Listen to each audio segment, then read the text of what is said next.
Hello, gorgeous people, and welcome to another TV Central one-on-one podcast. I'm Aaron Ryan. This is episode 36, 2023.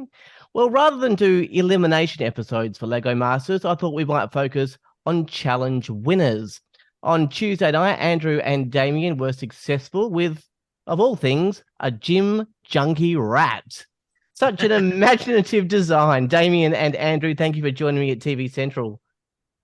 Thanks, Aaron. Thanks for having us. So the brief was to create a secret conspiracy or mystery. Most people's first thought might have been like a UFO, alien, the Bermuda Triangle. What made you think of a jacked up rat? Well, initially we did think of an alien egg sort of creature, but then what we saw David and Gus doing was also an alien, so we quickly changed that to another idea that we had in reserve. We kind of were inspired by the warehouse and all the crates, and we were just kind of got a bit imaginative, I guess is the best way to describe it. It's like we sort of literally looked at what could be in that box and sort of went in that direction. So we didn't really sort of realize that we should be building something sort of already established and sort of a bigger picture type concept. When we started the build, they mentioned that at the end of the build, they would release the cage. So we thought, well, what would be impressive when the cage goes up? That looks like it needs to be in a cage. If you like. So there's a crate, and inside there's like this rat in a cage. Like, oh yeah, okay, I can see why he's well hidden. So it was more of that type of thing. Yeah, I think we took it quite literally that we were supposed to build something that would have been in the warehouse, stored in a crate in Area 51. So you can't store a conspiracy idea in a crate. So we took it really literally, and that's how we ended up with our mutated lab rat, because someone's obviously done some experiments that they shouldn't be doing, and they've stashed this poor creature in the back of a warehouse somewhere, and someone's now opened it up, and voila, that's what you get.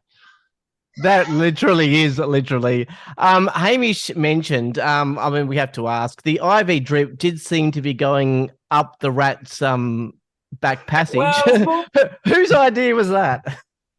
Mine. Sorry. I just thought there's got to be a motivation for this rat to get out of there, and that's it. Brickman was concerned at the start that perhaps it may not fulfill the brief. You had some concerns yourself, but then you pressed ahead. How do you balance taking the advice fully and then like just starting over? Or making changes, or just doing what you set out to do, hoping that at completion it'll all work out? That's a really good question. You go, Damian. I was just going to say that's a really good question, and you never really know if you're making the right decision. We've been there before when you get some advice and you really want to go the other way. Should we? Shouldn't we? You don't like to go against the judge at the best of times. And this time I don't feel like he was telling us not to. I think he just didn't quite get the concept. Was more the thing. And he was just more warning us to be careful of your execution, make sure you really nail it. And we had such a clear idea of what we wanted to achieve. We felt confident enough to then pursue that. I think actually that's one of the hardest things about the show is that you've got to back yourself, but you know that you're under pressure, and when you're under pressure, you don't always make the best decisions. And which is why it's so helpful to have Brickman. He gives us good suggestions, but I think it would have to be pretty dramatic for you just to abandon an idea and then just see it through. I think you can build anything out of Lego if you wanted to. You've just got to pace yourself the right way, I guess, don't you? But I know, because we were always asking, is this the right idea? Is this not the right idea? But in the meantime, we're still going with the idea. Yeah. If that makes sense. Sitting around waiting for inspiration. We're going, no, we've got a lab rat. We're going with it. Sure, there could be some other ideas, but right now that's what we've got in our hands, so we're going to keep going. Yeah, I asked that question because it did work out for you guys. Are you stuck to your guns knowing what was in your mind would look great in the end? But I mean, with Kale and Trent, they didn't take the advice and it cost them. So it can be a hard lesson, right? Oh, yeah. Yeah, 100%. Yeah, definitely. Yes. Yeah. You guys beat out Scotty and Owen for the win last night. Is that extra special? Because at the moment so far, they're the team to beat, aren't they? Yeah, they are definitely the team beat. And they have their good days and bad days too, And yeah, look, I know it's funny you say that, but when we're in it, like when you're on the floor and you're building, and you see the quality, the quality of the builders are in the room. Everybody's competition. I don't think there's anyone on their good day is going to beat the rest of us if we're not on our 100%. Yeah. So that's what it felt like. The entire series felt like that.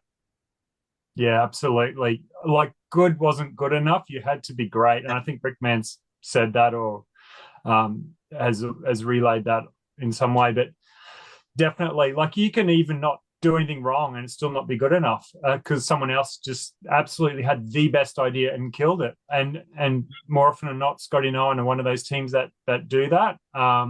Like, we thought, our typewriter was going to be good enough if we executed it well enough. We thought that was going to be enough to take out the win, and then they chose the fan, and we thought, okay, well, there's a challenge, and then they pulled it off. So it's like, okay, well, how do you beat a working fan? Like, we thought that typewriter for us was really up there. That's amongst our PBs ever in 10 hours. It's ridiculous. But yet, they just somehow were able to match it and go, slightly one better. So what do you do?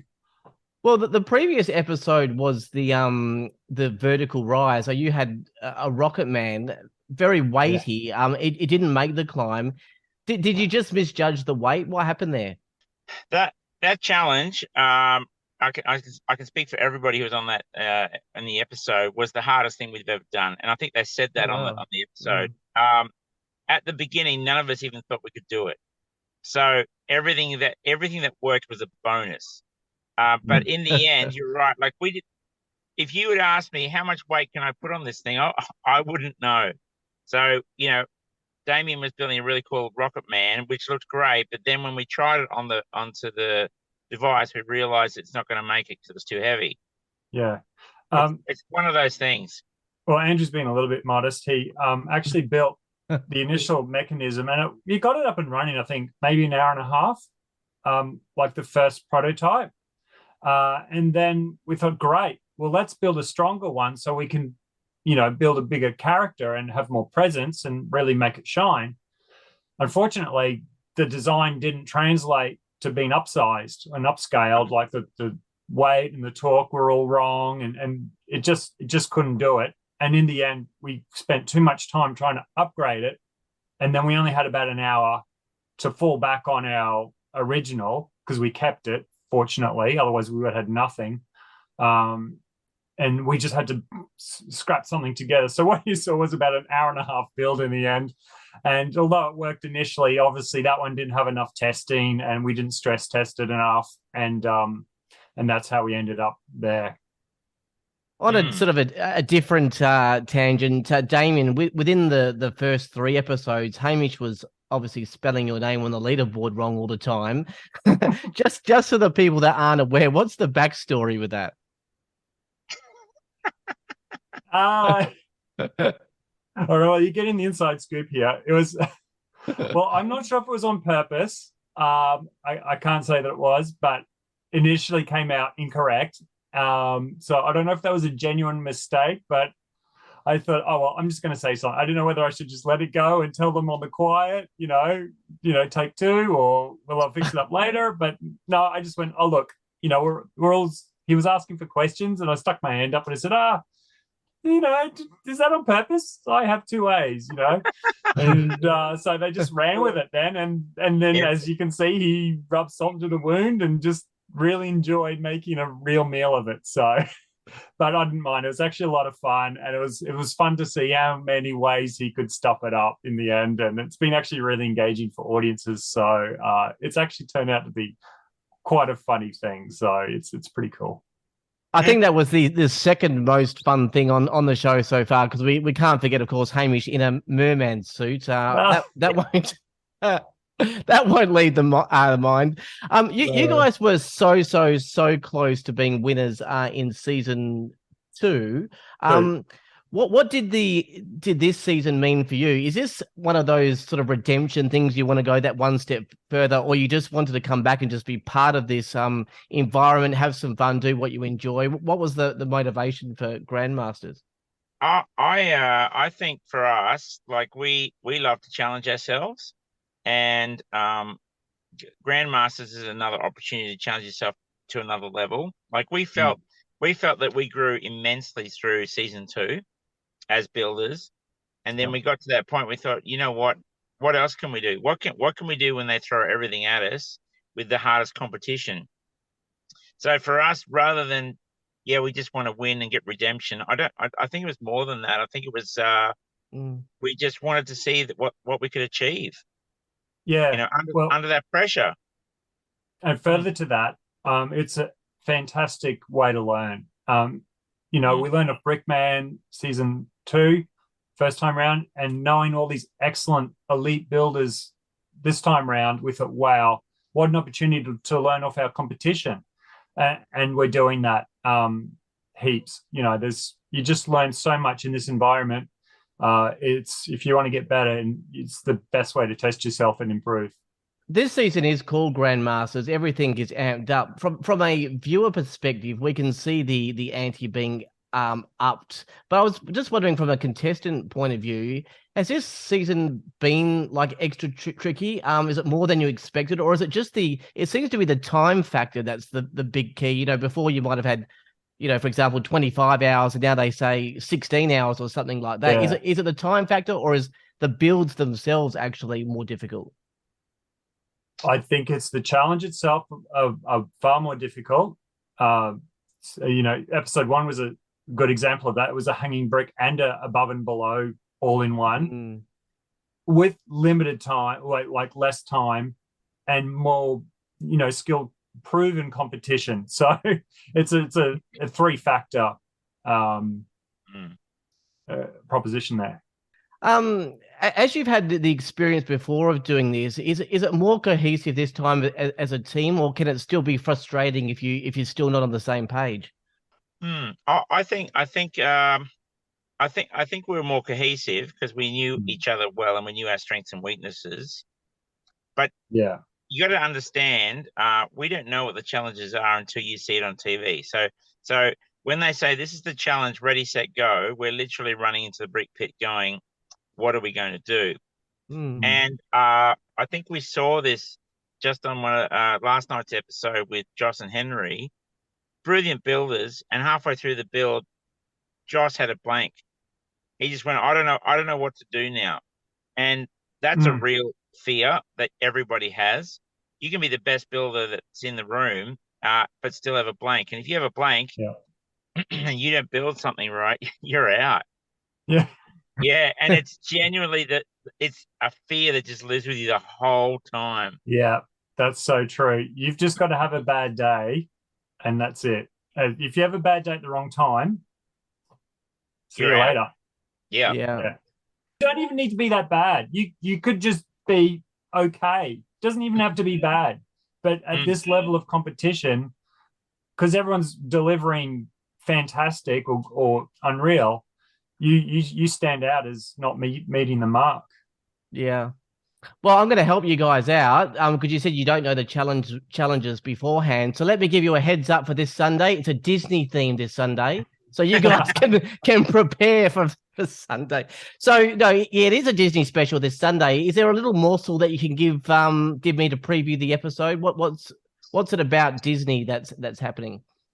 Well, it's the 100-year anniversary of Disney this year, as you probably know, and so Disney have given each of us a particular film to do a particular scene from, and they're really popular movies. And so it should be a really good build for those that love Disney films. You're going to enjoy this one. Just finally, I wanted to ask, what does having potential immunity do for you with the brick? Because, like, I know it's obvious that, you know, it's good because you might not get eliminated if it's elimination, but does it change the way you think about a build? Because I was thinking, for me, I would think I would be more out there and more creative to see what result I got, to see if that's the direction I want to go in the future and get feedback from that. It's just a opportunity to go mad. Is that how you saw it? Like, what's having that brick mean? For me, I felt more of a responsibility to do well, just to prove that you weren't cruising by, but you don't want to do something so crazy that it fails and you end up in the bottom, which can happen when you take massive risks. So you can almost be, I don't know how do you say it. You can get in your own head a little bit, actually. And you don't play it safe on purpose, but you don't want to stuff up, and that makes you play safe. Even though there's no consequences. I think you're more worried about causing consequences. Like Henry and Josh said last night, they don't want to be in the bottom two with the brick and then automatically send someone else home. I think that's one of your biggest fears as well. Just because you respect your competition, you don't want to do that to someone else. Yeah. I think too that we, even though you have the brick, you have these moments where you go, oh, relief. If this is an elimination, I'm safe. But it lasts maybe a second or two, and then you're back into the build. And so you're not constantly thinking about that when you're in the challenge. Because we're really there, like you said, you're really there to do your best. Like, even, you know, like this is Grand Masters, okay? So everyone's going to get eliminated eventually, right? Because the show ends. But it's more about what's the best that we can do with what we've been given. So having an immunity brick's great, but you really want to just still excel. I think everybody would agree who's had the brick would agree with that statement. Well, guys, great job with a jacked up gym junkie rat, whatever we want to call it. Absolutely amazing. Thank you for joining me, and good luck with the rest of the season still to come and the Disney special on Sunday. Excellent. Thanks, Aaron. Thanks, Aaron. That was Andrew and Damian, challenge winners for episode number 6. You can catch Lego Masters Grand Masters Sunday to Tuesday on 9 and 9 Now. And that Disney special that we're talking about will air on Monday, not Sunday, as I alluded to in the podcast. Well, that's it for this podcast. For all the latest news, streaming info, ratings, guides, and podcasts, head to tvcentral.com.au. Until next time, I'm Aaron Ryan, and thanks to Andrew and Damian. Bye for now.